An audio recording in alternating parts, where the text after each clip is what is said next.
Donc, quatrième podcast de cette première session. On en était resté sur un constat un peu d'échec sur une analyse d'un petit jeu de données dans lequel on avait autour de 300 gènes et 27 microarrays. Échec au sens où il semblait, quand on regardait les p-values pour un test de l'effet régime, qu'on avait très peu de gènes significatifs, de l'ordre de 5, alors qu'on en avait fait la démonstration.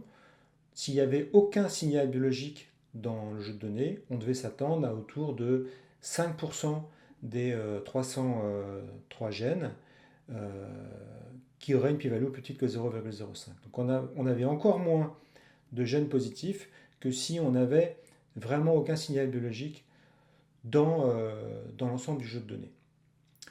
Donc on va s'interroger sur ce constat d'échec et on va voir comment est-ce qu'on peut améliorer ça. Et pour ça, on va aborder la question de la normalisation des données. Alors je vais revenir sur l'outil que j'ai utilisé pour mesurer s'il y avait un effet régime, à savoir la statistique de Fisher. Donc je ne vais pas rentrer dans le détail sur l'expression de la statistique de Fisher, mais vous vous rappelez peut-être que c'est un rapport. C'est un rapport qu'on pourrait dire signal-bruit, c'est-à-dire que au numérateur de ce rapport, on va trouver de la variation entre des groupes et au dénominateur de la variation intragroupe.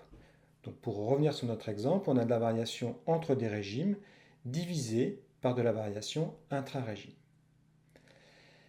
Cette variation intragroupe, elle est de deux ordres. Elle peut être strictement biologique, et là il n'y a pas grand-chose à faire, mais elle est aussi entachée de variabilité technologique. Donc elle est double. Il y a une variabilité biologique et une variabilité technologique. L'objectif de notre analyse, ça va être de faire en sorte que cette statistique du Fisher soit la plus puissante possible. Puissante, je vous rappelle ce que ça veut dire. S'il y a un signal qui existe, un test puissant le détecte. Donc la puissance du test, c'est la capacité d'un test à détecter un signal existant. On voit bien à travers cette définition de la statistique de Fisher que plus le dénominateur va être petit, plus mon test va être puissant. Plus mon test de Fisher va être grand, donc va être puissant. Donc pour réduire le dénominateur, j'ai intérêt à réduire la seule variabilité sur laquelle je peux jouer, c'est-à-dire la variabilité technologique. Eh bien, ce qu'on va appeler normalisation des données d'expression, c'est l'ensemble des transformations de ces données d'expression qui visent à identifier et extraire leur part de variabilité qui n'est pas biologique, qui est strictement technologique. Donc c'est sur cette normalisation que l'on va travailler maintenant pour voir si on peut améliorer les résultats que l'on a obtenus jusqu'à présent. L'étape 1 de la normalisation, c'est une transformation logarithmique. Alors, on va voir ce que ça veut dire ici. Donc je reviens un peu à ce test de Fisher dans R et je vais reprendre la définition de la statistique de Fisher comme un rapport signal-bruit.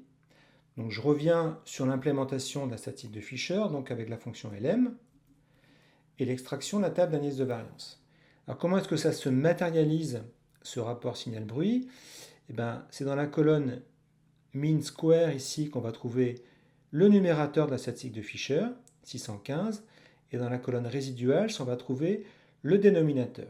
Et on voit bien ici que le dénominateur, il est très très grand, il est plus de 10 fois plus grand par rapport au numérateur, ce qui fait que la statistique de Fisher est très petite. Elle est de l'ordre de 0,09.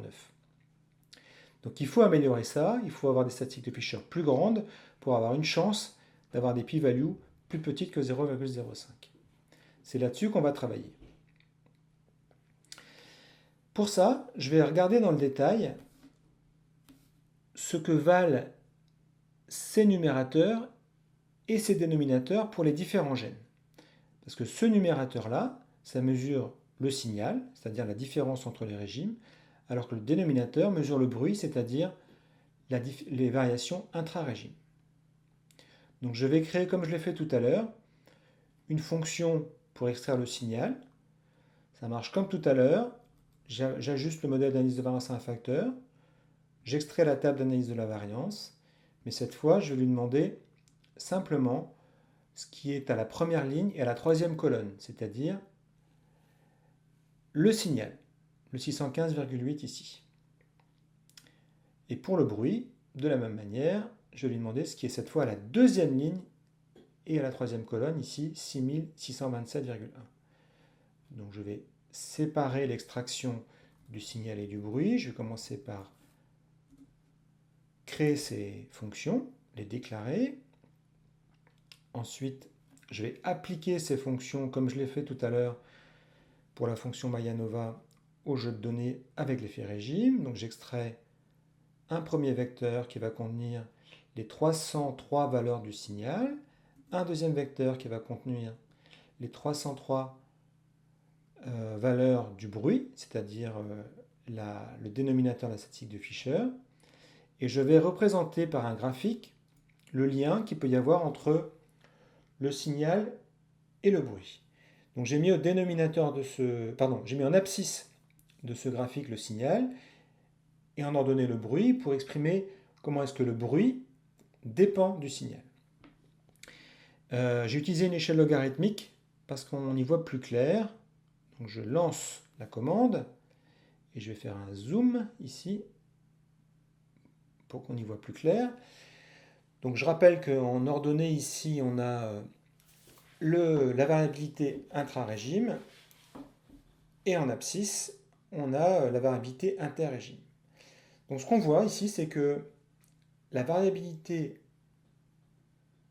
bruit, c'est-à-dire ce qui est en ordonnée, la variabilité intra-régime est d'autant plus forte que le signal biologique est lui-même fort. Alors ça c'est un problème parce que ça veut dire que si par exemple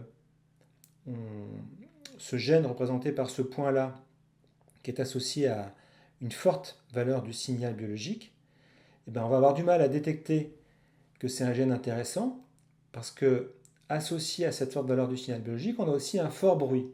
Et donc quand on fait le rapport des deux, la statistique de Fisher ne va pas être très très grande. Ici, elle va être de l'ordre de 1. On a à peu près la même valeur. Ici, on a 30 en ordonnée et presque 30 aussi en abscisse. Et 1, ce n'est pas suffisant pour détecter un signal. Donc comment est-ce qu'on fait pour se débarrasser de ce problème? Eh bien, effectivement, la première étape de normalisation, c'est le passage au log base 2 de toutes les données d'expression. Alors, d'un point de vue mathématique, le passage par la transformation logarithmique suffit pour des raisons de convention et pour des raisons sur la nature des données aussi. De manière générale, on passe au log base 2. On choisit le log en base 2. Donc je crée un nouveau jeu de données qui se déduit du précédent juste par passage au log base 2, de cette manière. Et pour constater l'effet que cette opération de normalisation a sur les données, je vais reproduire la même analyse en extrayant le numérateur de la statistique de Fisher pour ces nouvelles données, donc le signal, le dénominateur, le bruit, et en reproduisant le graphique, cette fois-ci avec les données passées au log base 2. Je vais faire un zoom.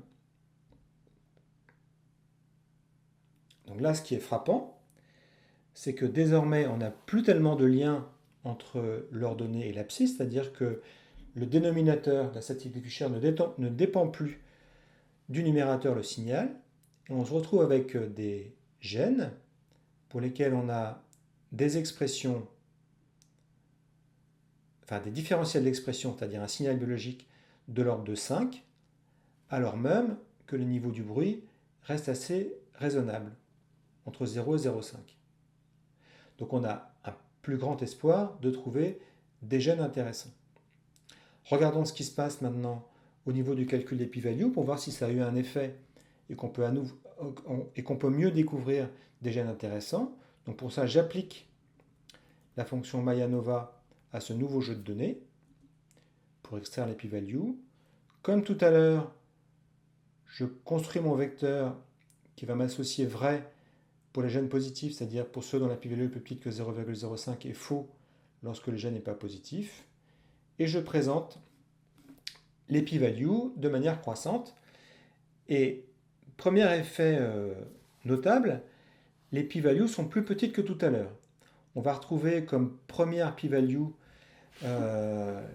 celle du même gène que tout à l'heure, hmg.coal.metam, et cette fois, la p-value est de l'ordre de 10-10. Donc ça veut dire qu'on a plus d'assurance sur l'effet du régime sur l'expression de ce gène-là.